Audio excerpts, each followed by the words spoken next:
Hello friends and dear students, आपका स्वागत है हमारे YouTube channel world of technical में।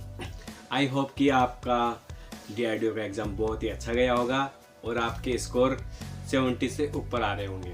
अब हमारे सामने समस्या ये है कि अब हमें क्या करना चाहिए, हमारा आगे का स्टेप क्या होना चाहिए और DRDO कितने मार्क्स वाले को स्किल टेस्ट के लिए शॉर्ट लिस्ट कर सकता है।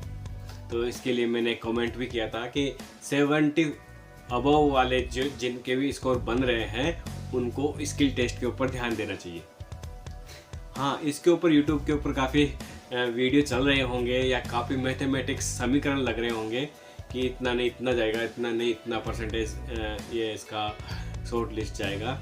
बट मैं आपके सामने कोई मैथमेटिक्स समीकरण लेकर नहीं आया हूँ, मैं प्रैक्टिकली बातें बता रहा हूँ। अभी रिसेंटली ही ONGC का एग्ज़ाम हुआ था और उसमें जो डॉक्यूमेंट्स वेरिफिकेशन के लिए बुलाया गया है वो महाराष्ट्र स्टेट की जो जॉब निकली थी, महाराष्ट्र स्टेट की जो वैकेंसीज निकली थी, मात्र 13 वैकेंसी थी और उसमें जो शॉर्ट लिस्टेड बंदे हुए हैं डॉक्यूमेंट्स वेरिफिकेशन के लिए वो 65 पे उसकी मेरिट गई है। अब देख लीजिए, 13 वैकेंसी है और 65 ही उसकी मेरिट लिस्ट गई। और एग्ज़ाम जो पेपर था वो भी ज़्यादा टफ नहीं था, इजी, मतलब कि इजी भी नहीं कह सकते लेकिन मीडियम लेवल था।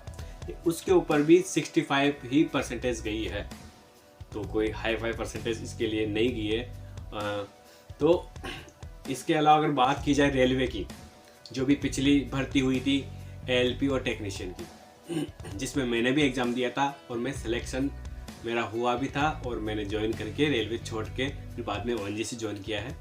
तो उसके बारे में मैं बताना चाहता हूँ कि अजमेर जोन जो VIP जोन माना जाता है, जिसके माना जाता है कि सबसे हाईएस्ट जो मेरिट लिस्ट जाती है वो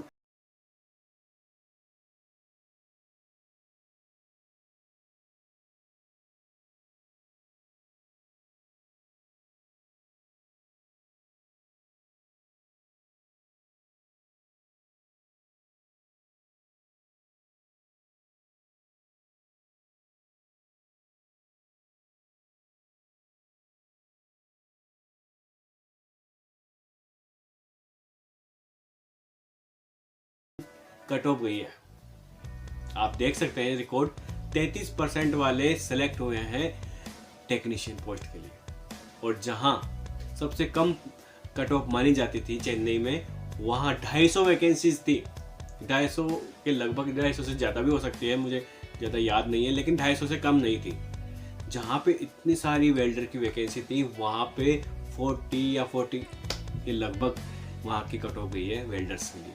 तो आप देख सकते हैं कि कट ऑफ किसी समीकरण के अकॉर्डिंग नहीं होता है, वो आपका लक है। लेकिन अगर आपके मार्क्स अच्छे आ रहे हैं तो आपको आगे के लिए रेडी रहना चाहिए।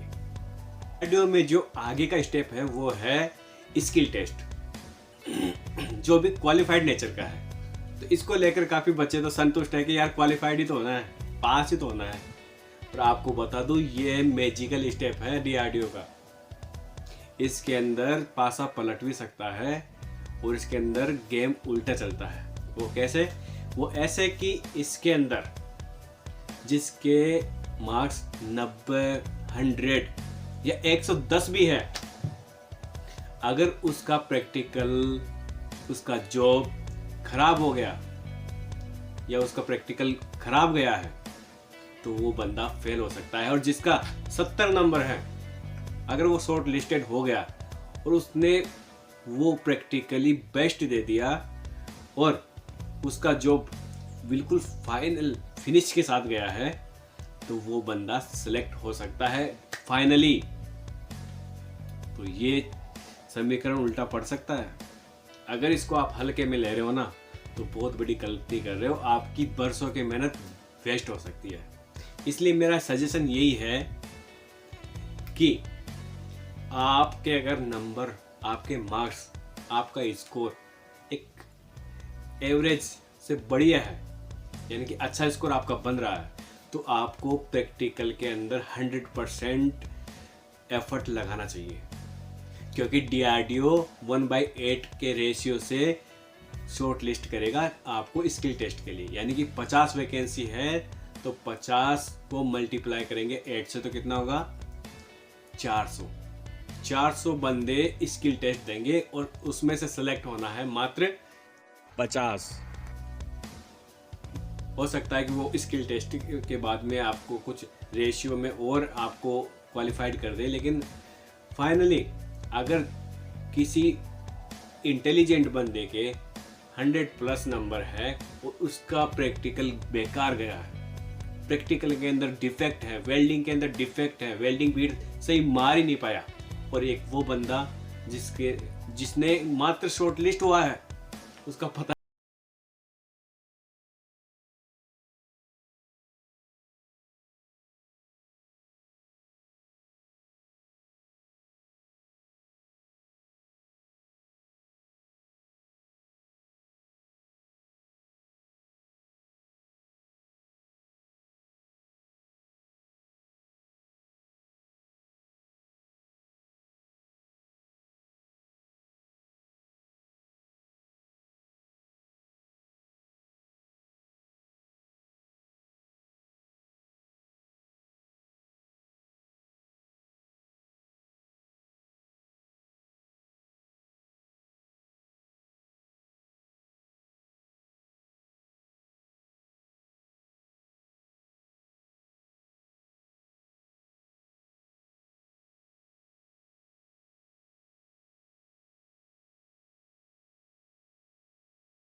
ताकि अगर आप इस एग्जाम के अंदर भी सेलेक्ट ना हो पाए तो कम से कम आगे आने वाले एग्जामों के अंदर तो आपकी दावेदारी पक्की हो सकती है, क्योंकि अगर आपके मार्क्स अच्छे आ रहे हैं, 70+ आ रहे हैं, इसका मतलब आप जॉब के बहुत करीब हैं। आप इस जॉब में नहीं तो नेक्स्ट जो भी जॉब निकलेगी आपके लिए वो उसमें सीट रिजर्व है, उसको कोई नहीं रोक सकता।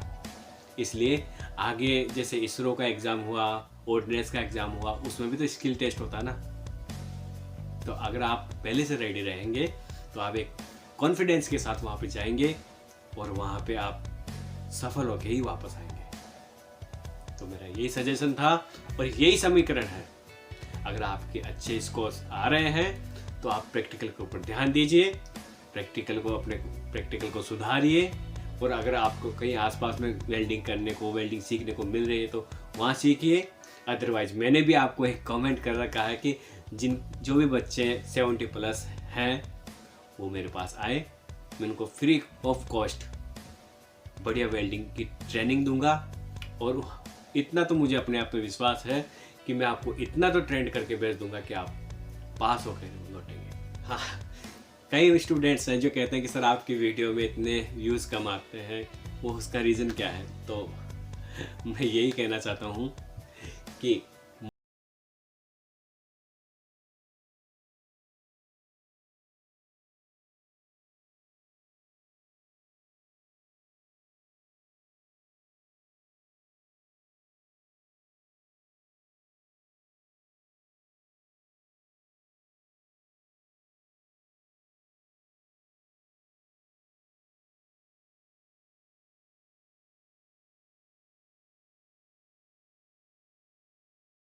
वीक रहता है, जिनको अच्छा मोटिवेशन टाइम पे नहीं मिलता है, वो एक वेल्डर ट्रेड को सिलेक्ट करते हैं। अगर उनको अगर कोई गाइडलाइन नहीं मिलती है तो हताश हो जाते हैं, निराश हो जाते हैं। जिनके अंदर टैलेंट रहता है वो टैलेंट भी दब जाता है। तो उस टैलेंट को मैं आगे लाने के लिए, उस मजबूरी में बंधे हुए इंसान को मैं ऊपर लाने के लिए ये सेवा कर रहा हूँ। और अगर आपको कभी भी मेरे हेल्प की ज़रूरत हो तो मैं आपको व्हाट्सअप नंबर भी दे रखा हूँ अपने, आप मुझसे बात करिए। जो भी आपकी उलझने होगी, जो भी समस्या होंगी, मैं जितना हो सके पॉसिबल मैं आपको हेल्प करूँगा। तो मैं यही चाहता हूँ कि मेरा हर एक स्टूडेंट्स अपने एग्ज़ाम के अंदर सफल हो। बस मेरी सबसे बड़ी कमाई वही है।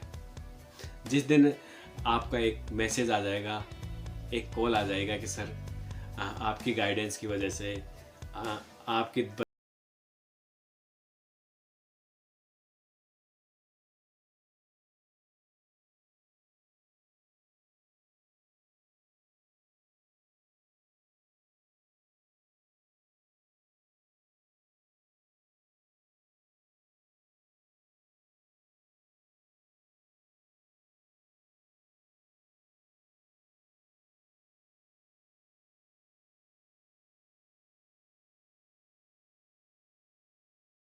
जिनके स्कोर अच्छे भी आए हैं वो भी अभी थ्योरी से जुड़े रहें और प्रैक्टिकल के ऊपर तो ध्यान देना ही है।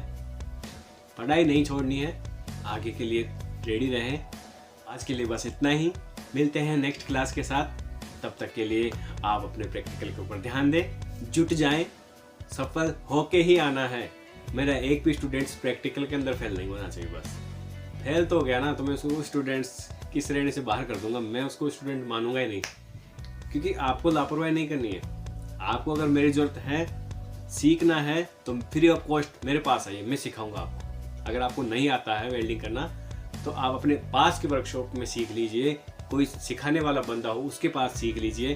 ज़रूर नहीं है कि मेरे पास आओ, मुझे कोई वो अलग से कोई इंटरेस्ट नहीं है, कहीं भी सीख लीजिए। लेकिन आपके पास अभी टाइम है, उस टाइम का सदुपयोग करें, प्रैक्टिकल सीखें, क्योंकि आप जॉब के बहुत नज़दीक हैं।